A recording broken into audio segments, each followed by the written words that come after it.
Hi, everyone, and welcome to Note to Self, a podcast.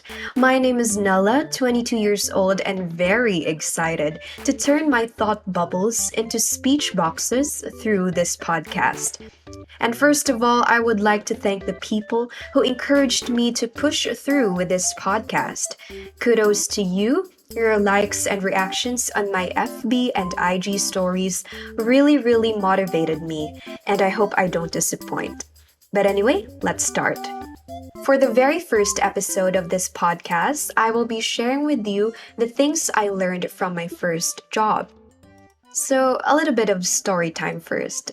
When I was younger, I always see these people in their early 20s, and I'm like, wow, they probably have their life together.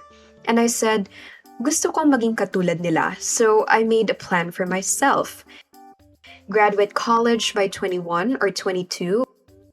And since 5 years yung pinili kong course, then I should pass the local boards by 22 or 23, pass the state boards also at 23, get work experience, then work in the US, and eventually get my doctor of physical therapy there.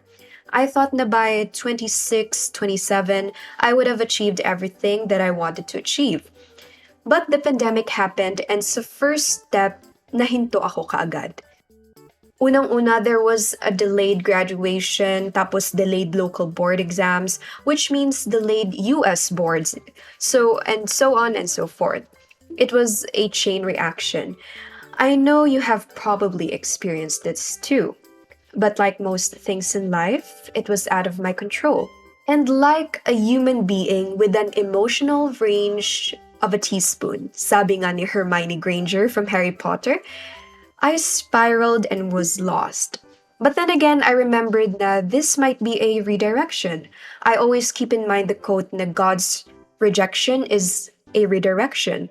Or na it's not really a rejection, but a redirection. Or that maybe I was in a hurry and I need to slow down because I might forget to savor the journey.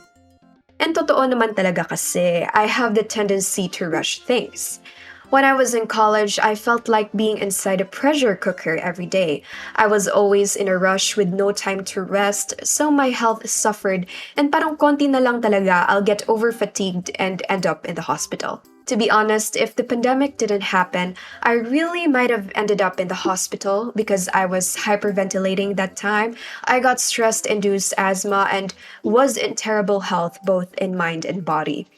So that's what I thought after panicking. Now maybe I need to slow down, gather my thoughts, and relax. I tried to reconnect with my old self. I did self care, I revisited my old hobbies, prayed, spent time with my loved ones, and disconnected from the social media world for a while. During my soul searching and adequate rest time, I consulted my parents, my family, some friends, and my boyfriend if ano ba yung best thing to do this time. I had mixed answers like focus muna sa boards, try to get a job, mag-relax muna. There's no rush because we're in a pandemic. I listened, contemplated, and concluded na I needed to make good use of my free time and be productive since I have already acquired enough rest and I'm ready to conquer the world. Something like that. And that's when I decided to look for a job. 5 months later, I am working as an ESL tutor and my students are Japanese. I graduated last year with a Bachelor of Science degree in physical therapy. Parang nag-parker ako from one career path to another. And it's because our board exams keep getting cancelled. Mga 2 times na siguro.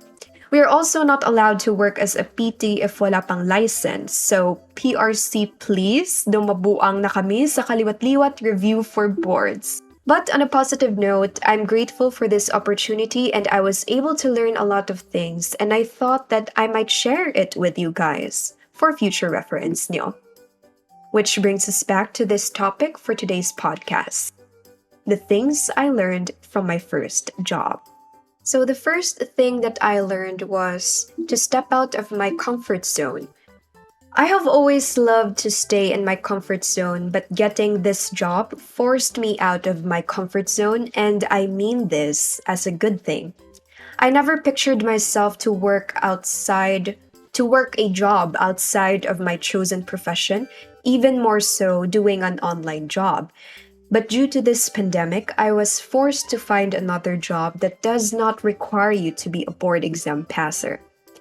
The old me would have never have done it, but if I didn't push myself out of my comfort zone, then I'll never be able to learn what I have learned now.